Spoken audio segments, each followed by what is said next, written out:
السلام علیکم ورحمۃ اللہ وبرکاتہ۔ ناظرین و سامعین، امید ہے آپ خیر و عافیت سے ہوں گے۔ آج میں آپ کے سامنے ایک ایسی شخصیت کے تعلق سے پروگرام رکھنا چاہتا ہوں جس کو دنیا امام الہند حضرت مولانا ابوالکلام آزاد علیہ الرحمہ کے نام سے جانتی ہے۔ آئیے جانتے ہیں یہ شخصیت کیا تھی، کیسی تھی، پوری تفصیل سے اس پر روشنی ڈالتے ہیں۔ مولانا ابوالکلام آزاد کا یوم پیدائش ملک بھر میں 2008 سے قومی یوم تعلیم کے طور پر منایا جاتا ہے۔ مولانا آزاد کی پیدائش 11 نومبر 1888 میں عرب کے شہر مکہ میں ہوئی تھی۔ ان کا نامی محی الدین احمد تھا، جو بڑے ہو کر مولانا ابوالکلام آزاد کے نام سے مشہور ہوئے۔ وہ 15 اگست 1947 کے بعد سے 1 فروری 1958 تک پہلے وزیر تعلیم رہے تھے۔ بحیثیت ایک ماہر تعلیم اور مجاہد آزادی، مولانا آزاد نے تعلیم یافتہ ہندوستان کی بنیاد رکھی تھی۔ انہیں وفات کے بعد ملک کے سب سے بڑا اعزاز سے بھارت رتن سے بھی نوازا جا چکا ہے۔ مسلم معاشرہ میں بھی تعلیم کے تئیں بیداری پیدا کرنے کے لیے ان کا اہم رول رہا ہے۔ عظیم مجاہد آزادی مولانا آزاد کا جنگ آزادی میں بھی اہم رول تھا۔ آزادی کے ساتھ تقسیم ہند کے دوران فرقہ وارانہ کشیدگی کو کم کرنے میں بھی انہوں نے نمایاں رول ادا کیا۔ وہ اقلیتوں کو یقین دلانے میں کامیاب رہے کہ یہ تمہارا ملک ہے اور اسی ملک میں تم رہو گے۔ انگریزوں کے عہد حکومت میں مولانا ابوالکلام آزاد رانچی میں نظر بند رہے۔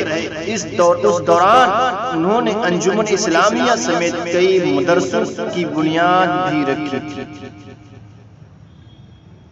مولانا کے والدین ہندوستان میں آ کر کلکتہ کے بسے۔ یہاں پر ابتدائی تعلیم اپنے والد سے حاصل کی۔ کتابیں پڑھنے کا شوق بچپن سے ہی تھا، مگر ان کے والد ان کو نصاب کی کتابوں کے سوا کوئی کتاب پڑھنے نہیں دیتے تھے۔ بڑے ہو کر مولانا نے اردو، انگریزی، فارسی اور عربی کی بے شمار کتب کا مطالعہ کیا۔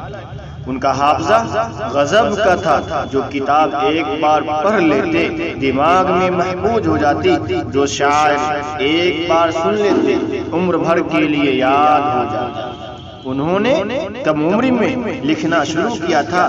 اخبار میں ان کے مضامین پڑھ کر لوگ سمجھتے کہ ان کا لکھنے والا کوئی بزرگ عالم ہے۔ انہوں نے کئی کتابیں لکھی، جن میں ترجمان القرآن، تذکرہ اور غبار خاطر بہت مشہور ہیں۔ اس کے علاوہ آزاد نے سینکڑوں انقلابی مضامین الہلال اخبار میں لکھے، جس کے پڑھنے سے عوام میں آزادی کی طرف پیدا ہوئی۔ مولانا آزاد بہت اچھے مقرر بھی تھے۔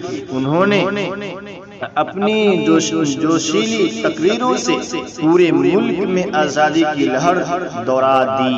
وطن کی آزادی کے لیے مولانا ابوالکلام آزاد نے بہت قربانیاں دی، کئی بار جیل گئے۔ گاندھی جی ان کی ذہانت، قابلیت، تدبر کو مانتے تھے۔ جواہر لال نہرو ان کو بڑا بھائی کہتے تھے۔ جو ہندوستان آزاد ہوا تو مولانا ابوالکلام آزاد کو ہندوستان کا پہلا وزیر تعلیم بنایا گیا۔